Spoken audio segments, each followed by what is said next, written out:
দিদিরা বসে আছে, ভদ্র মহিলাদের বসে আছে, আপনারা আছেন, তাহলে আপনাকে বুঝতে হবে যে আপনি কীভাবে মরবেন। আপনি যদি আস্থা থেকে যান তাহলে তার নতুন জীবন কোনো পাচ্ছেন না, পাবেনও না। আপনাকে জীবিত অবস্থায় মারা যাইতে হইবে। এই জন্য এখানে বলছি, আজকে যে বইটুকু পড়ার চেষ্টা করেছি আমি, এটাই পড়লাম, সেখানে 14 পদ বলছে কি, মানুষ বা মনুষ্য মরিয়া কি পুনর্জীবিত হইবে?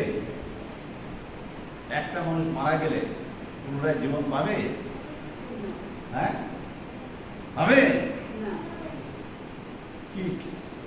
কারণ আছে এরকম প্রশ্ন যে মানুষটা মরে গেলে পুনরায় জীবন পাবে সে? হ্যাঁ, ও মা পাবে না, এক কথা পাবে না।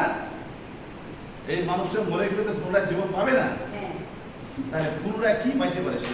নিজের জীবনে পুনরায় বারবার কি পাইতে পারে?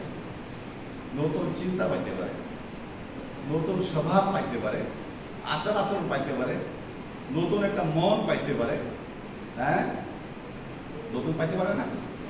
এটা নতুন নতুন আসে, তো কথায় আসে মনের ভিতরে, বিশ্বাসের ভিতরে, জীবনের সঙ্গে। তাইলে আপনি একইভাবে দীর্ঘদিন চিন্তা করে আসেন, যেমন এখানে আপনি প্রতিদিন আসলেন চার্চে, নতুন কিছু ঢুকলো না, বলে ঠিক আছে আজকে তো শুক্রবার দিন, এই 10টা-11টা বেজে গেছে, যাই চার্চে একটু বসি, কথাবার্তা শুনি, আবার চলে আসি।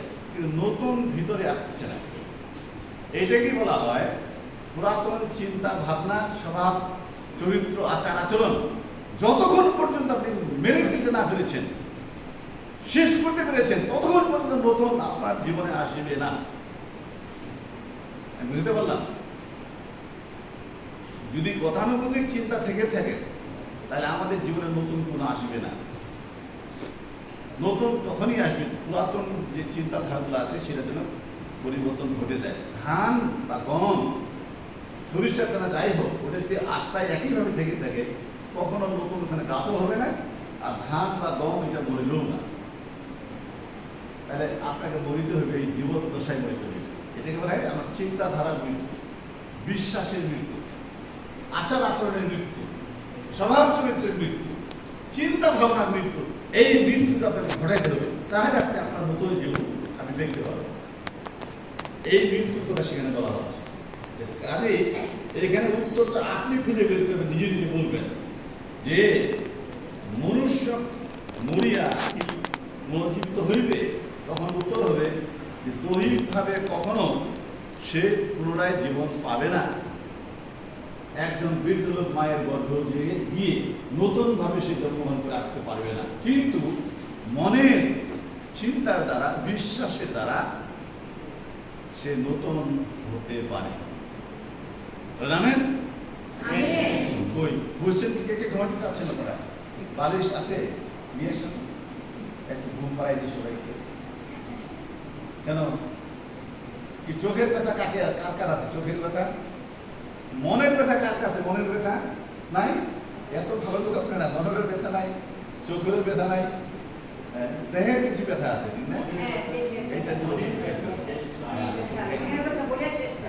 এটাই বিষয়। কিন্তু আজকে আমি দেহের ব্যথার কথা বলবই না, আজকে আমি মনের ব্যথার কথা বলতে চাচ্ছি, যে মন যেন আপনাদের পরিবর্তন হয়ে নতুনভাবে নতুন কিছু করার জন্য আপনারা চিন্তা করতে পারেন এই মুহূর্তে।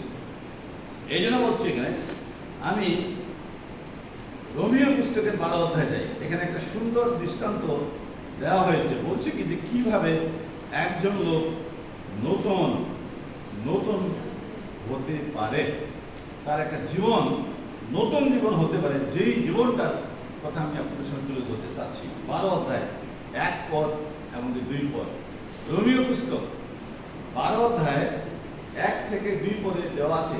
এই যে যারা আপনারা বাইবেল পড়েন না, আমি আপনাদেরকে উৎসাহিত করতে চাই, শুধু শুক্রবার দিন না, যে কোনো একদিন। এখানে অনেক লোক আছে, অনেক থিওলজিয়ান, এই যে বাইবেল ব্যাখ্যা দিতে পারে, এই তাদের কথা শোনার জন্য আপনারা যদি চান, 2 জন 4 জন আসবেন, একসাথে বসবেন, বাইবেলের ব্যাখ্যাগুলো শুনবেন। এই যে বড় বড় যুবকরা আছে, এই যে ছোট ছোট বাচ্চারা আছে, এরাও তোমার আপনাদের সাহায্য করতে পারবে। যে 4 জন 5 জন একসাথে বসলেন, বসে কিছু আলোচনা করলেন, নাইলে কি হবে? এদের মধ্যে গতানুগতিক আসছেন, চলে যাচ্ছেন, কিছুই বুঝতেছেন না, জীবনের পরিবর্তন ঘটছে না, আপনাদের জীবন অবস্থায় আপনি নিজেকে মারতে পারছেন। আসলে আমরা দেখি এই যে জীবিত